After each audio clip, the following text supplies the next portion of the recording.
বড্ড গরমে যখন হাঁসফাঁস অবস্থা তখনই বাড়িতে থাকলে মনে হয় যেন এসিটা একটু সেট করে আরামে ঘুমানো। কিন্তু এবার থেকে সেই সুবিধা এখন আর নেই। কেন্দ্রের পক্ষ থেকে সাফ নিষেধাজ্ঞা এসির টেম্পারেচারের ক্ষেত্রে। কারণ এক্ষেত্রে জানিয়ে দেওয়া হয়েছে তাপমাত্রা নিয়ন্ত্রণে কড়া পদক্ষেপ নিয়েছে কেন্দ্র। যা ইচ্ছে খুশি কমানো বাড়ানো, এই তাপমাত্রা সেট করা সেটা কিন্তু এখন আর করা যাবে না। কিন্তু হঠাৎ করে এই পদক্ষেপে বা কেন নিল কেন্দ্র, প্রশ্ন থাকছে। যাবো বিস্তারিত, আমাদের সঙ্গে যুক্ত হয়ে গেছে প্রতিনিধি সৌম্য মুখার্জি। সৌম্য, কি জানতে পারছো হঠাৎ করে এই উদ্যোগী বা কেন নিয়েছে কেন্দ্র, কি রয়েছে বিস্তারিত? দেখো, কেন্দ্র যে এই উদ্যোগ নিয়েছে তার প্রধান কারণ হিসেবে তারা বলছে যে বিদ্যুৎ বাঁচানোই হচ্ছে প্রধান লক্ষ্য, আর তার জন্যই এমন পদক্ষেপের পথে হাঁটছে কেন্দ্রীয় সরকার।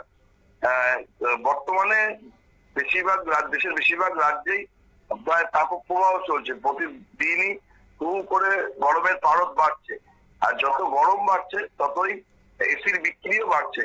এতদিন পর্যন্ত এসির তাপমাত্রা নিয়ন্ত্রণের ব্যাপারে কোনো বিধিনিষেধ ছিল না, কিন্তু এবার তাপমাত্রা নিয়ন্ত্রণ বেঁধে দিতে চাইছে কেন্দ্র। গৃহস্থর ঘর হোক বা অফিস কাছারি বা গাড়ি, সব ক্ষেত্রেই তাপমাত্রা নিয়ন্ত্রণ করা হবে। আর ইচ্ছা মতো তাপমাত্রা কমানো বাড়ানো যাবে না। খুব শিগগিরই এই বিষয়ে নির্দেশিকা প্রকাশ করা হবে বলে কেন্দ্রীয় সরকার সূত্রে জানা গেছে। মঙ্গলবার এই বিষয়টি স্পষ্ট করেন এই বিষয়ে সংশ্লিষ্ট দপ্তরের কেন্দ্রীয় মন্ত্রী মনোহর লাল খাট্টার। তিনি বলছেন যে এসি তাপমাত্রা নিয়ন্ত্রণের জন্য কেন্দ্রীয় সরকার নতুন রুল আনছে, বিদ্যুৎ বাঁচানোই একমাত্র লক্ষ্য বলে তিনি জানান। এতে এসির তাপমাত্রা কি হবে তা এবার থেকে বেঁধে দেবে কেন্দ্রীয় সরকার। জানা গেছে যে এসির তাপমাত্রা 20 ডিগ্রির নিচে নিয়ে যাওয়া যাবে না, মানে কমানো যাবে না, আর 28 ডিগ্রি সেলসিয়াসের ওপরে বাড়ানো যাবে না। 20 থেকে 28 ডিগ্রির মধ্যেই তাপমাত্রা কমানো বাড়ানো করা যাবে। এসি তাপমাত্রা নিয়ন্ত্রণে সরকার এই প্রথম কোনো এরম ধরনের পদক্ষেপ নিতে চলেছে। বৃহত্তর লক্ষ্যের জন্যই এই ধরনের পদক্ষেপ গ্রহণ করা হচ্ছে বলেন খাট্টার বলেন। তিনি বলছেন যে এসির মান নির্ধারণ বা নতুন যে উৎপাদন হবে সেক্ষেত্রেও এই নিয়ম মেনে এসি গুলো তৈরি করতে বলা হবে।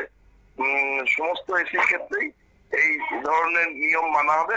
সেটা একটা সাধারণ গৃহস্থ বাড়িতে যেরকম 20 থেকে 28 ডিগ্রি সেলসিয়াসের মধ্যে এসির তাপমাত্রা নিয়ন্ত্রণ করতে হবে, তেমনি অফিস কাছারি বা যানবাহনের ক্ষেত্রেও একই নিয়ম ফলো করা হবে।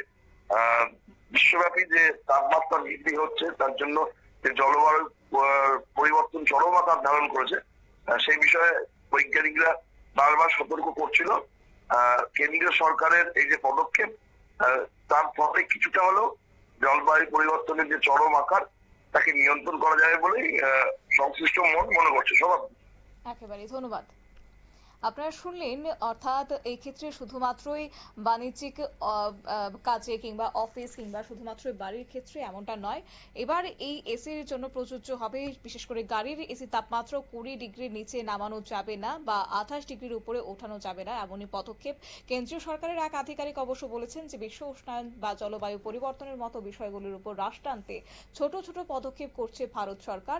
এবং বিশেষ করে এর ফলে আগামী দিনে গ্রীষ্মকালে যে বিদ্যুতের একটা হঠাৎ চাহিদা বেড়ে যায় সেটাও যেমন কমে যাবে, ঠিক তার অন্যদিকে গ্রাহকদের যে একটা বিল ঊর্ধ্বমুখী থাকে সেটাও কিছুটা হ্রাস করা যাবে বলে কেন্দ্রের পক্ষ থেকে এই পদক্ষেপ নিয়ে নিচ্ছে। ছোট্ট একটি বিজ্ঞাপন বিরতির সঙ্গে থাকুন।